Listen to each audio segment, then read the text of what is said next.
As far as coming back from this, I want to be optimistic, but I also have to be realistic. And I think we're Yeah. reaching a point in time that shows that God has given us over as a nation. I go to Deuteronomy, I go to different passages in the Old Testament that show how God judges a nation, and you see them. You're being invaded by your enemies. You bring much seed out to the field, but don't bring a lot back out at harvest time. You have an economic collapse, housing crisis. These seem like the very things that God said he would do to Israel if they didn't repent. We're not Israel, but there's only so many ways you can fillet a fish.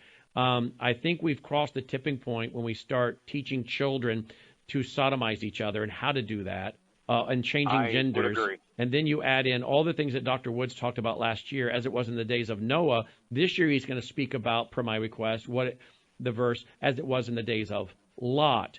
So the great thing about being a Christian is we don't know what God's plan is providentially for this country, and we do the same thing whether it's going to be restored or not.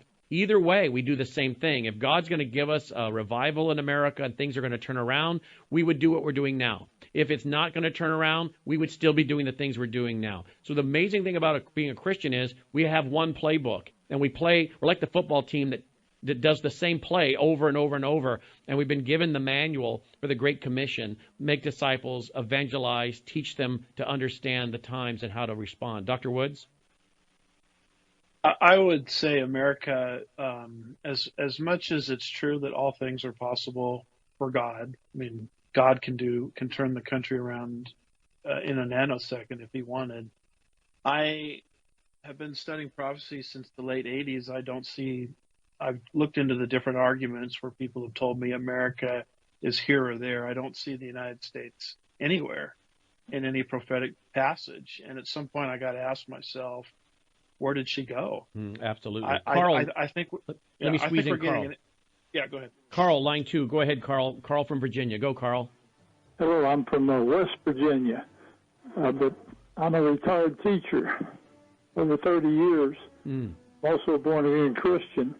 And I say without hesitation,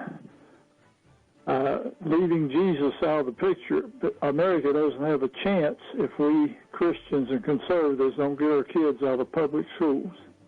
Isn't that a message that is now more and more obvious? You know, when we were talking about that in the early 90s, with the homeschooling movement still being very new and working on state laws still for legalizing it in some places, people thought you were crazy to say that. Now look at where we are today. AndyWoodsMinistries.org.